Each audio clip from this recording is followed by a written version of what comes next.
Welcome, ladies and gentlemen. Thank you so much for your great support always. I'm so grateful for your continued support to this channel. Thank you so much, ladies and gentlemen.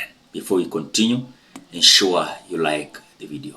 I have realized that sometimes you watch the video and forget liking the video. So I'm just reminding you, as you continue watching the video, ensure you like the video. Thank you so much for that like.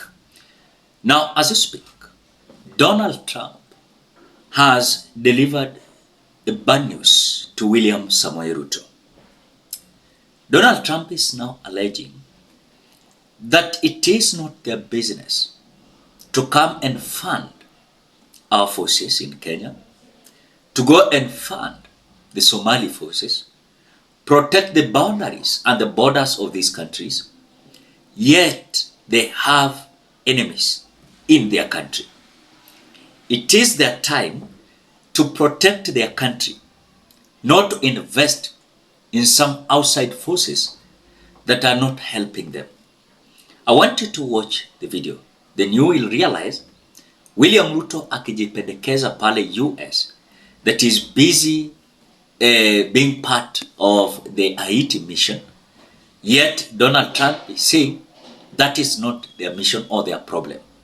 Then what do you think? I want you to watch the video, but before, ensure you like the video. You like the video, you automatically support the work that I'm doing in this channel, because sometimes you watch and you forget liking the video. So this is just a reminder. As you watch, please consider liking the video. Thank you so much for that like.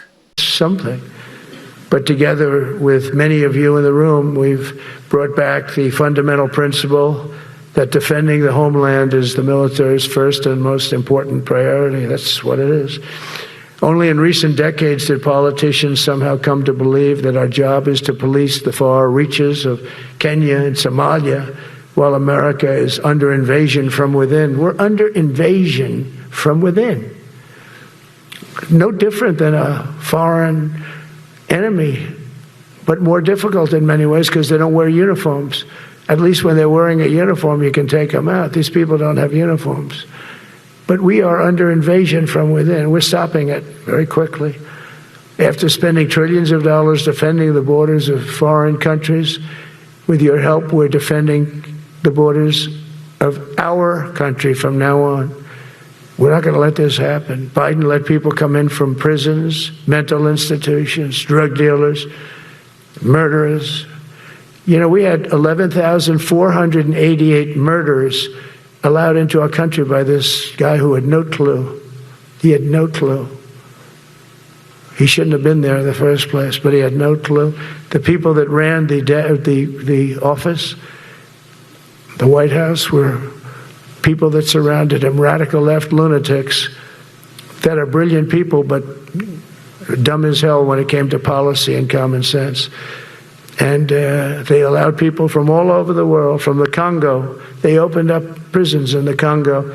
They came into our country totally unmatched, unvetted, unchecked.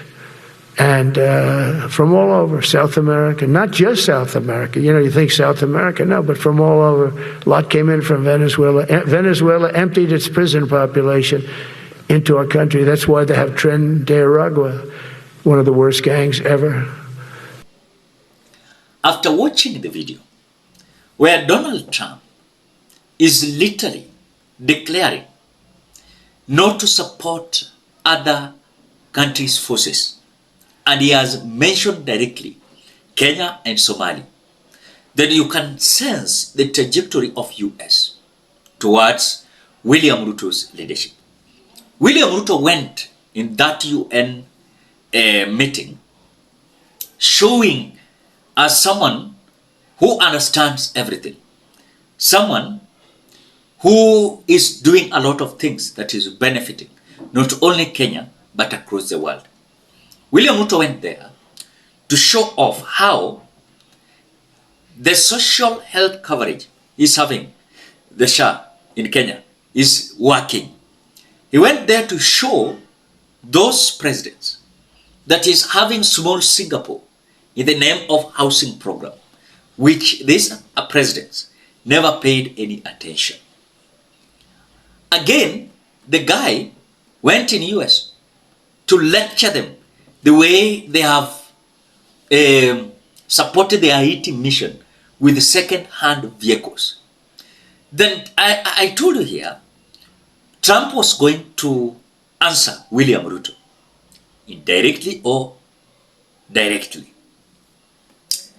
When Donald Trump is saying it is not their business to support or invest in some fights or peacekeeping mission, you can see how Donald Trump is indirectly projecting his answers to the so-called William Samoei Ruto. But you cannot be told that this is an answer directed to William Ruto. Because at the moment Trump is mentioning Kenya and Somalia, there is something connected to what William Ruto said on that day, of course, before the UN Assembly. Remember, William Ruto was a US darling when Joe Biden was the president of the US. And you saw the US ambassador, Ambassador Meg Whitman, being part of the governance of William Ruto. I even saw Moses Kuria saying that Meg Whitman controlled this government for about 2 good years before she resigned as the ambassador. Then it means William Ruto was just a flower girl. William Ruto was just there. The main cause of the government was the ambassador of US, Meg Whitman. At the moment Meg Whitman resigned, it shows how there is no connection in between William Ruto and the US. At the moment the Meg Whitman resigned, and the Joe Biden never defended his seat. This made William Ruto to feel like to deal with Donald Trump is not easy as the way he dealt with he dealt with the so-called Joe Biden. You know, so all these things you're seeing Donald Trump is saying is out of something called anger. How comes this man is not showing any interest in the US? He's showing his interest in China. Then he's coming out to lecture us how we have donated second-hand vehicles to the Haiti mission. So William Ruto must be told, hii watu watamfinyilia na watacheza na yeye. These African presidents and the world presidents, they are like, we are not going kubembeleza huyu jamaa. We are going to deal with him sacrificially. Siana Jonenyesha, he understands everything. We are going to deal with him. Ladies and gentlemen, what do you think? Drop your opinion at the comment section below. Otherwise, thank you so much because of your great support. Please consider subscribing, liking, commenting, and sharing this video. Till you meet in another video.